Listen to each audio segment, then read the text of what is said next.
Snack time! Oh, good. I'm really hungry. Hey, Mark, I've been meaning to ask you, why you've been wearing those scissors around your neck for the past few weeks? Just being prepared. You never know when they might come in handy. Okay, I guess, whatever. Anyway, I brought the cookies for our snack. Allow me. What? Oh, okay, I'll admit it. Glad you had the scissors. Sure, you'd like to have every piece of content you produce go viral, getting shared and read by thousands. But that just isn't going to happen. However, many of those less popular pieces can turn out to be sleeper success stories. Here's why.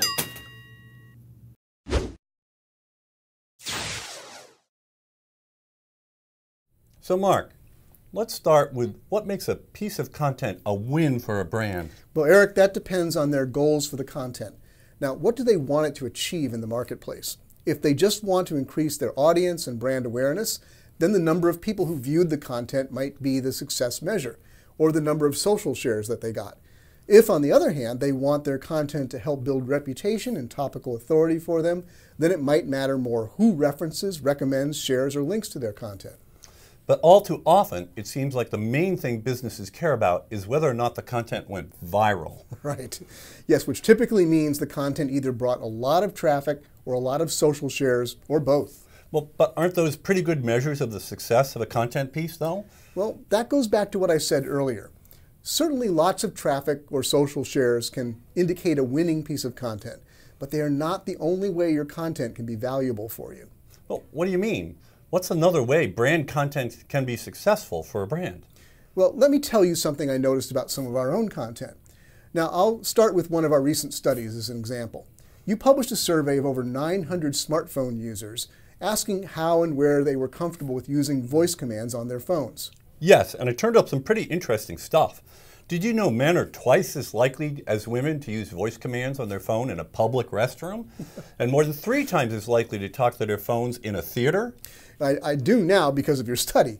But as interesting as we knew that data was, it got a disappointingly low number of social shares initially, just over 190 in the month since it published. Now, a lot of other digital marketing agencies would be delighted to have a post that got nearly 200 shares.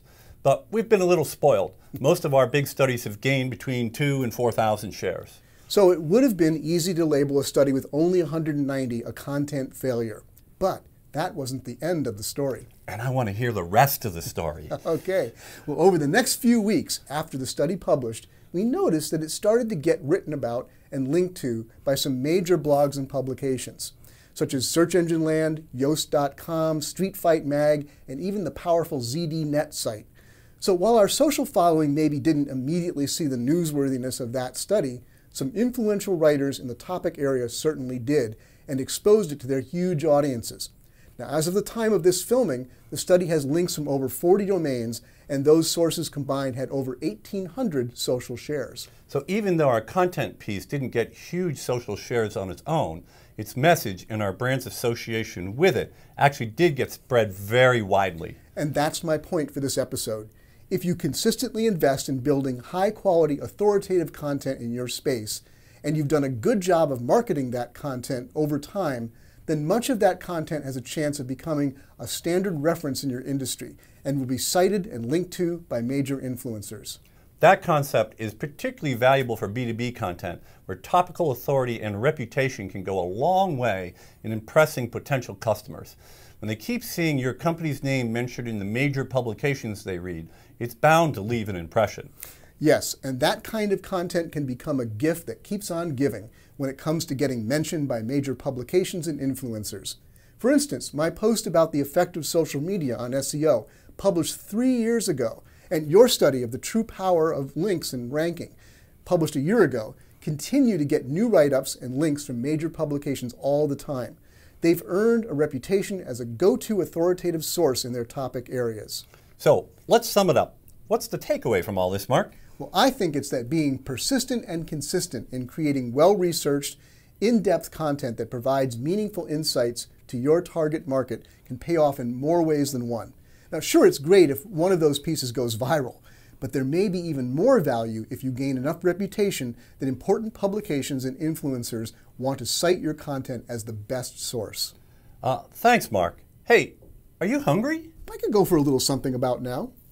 I'll be right back. Hey, Mark. I couldn't open this snack bag, but I knew right where to come. Could you? Sorry, you'll have to get in line.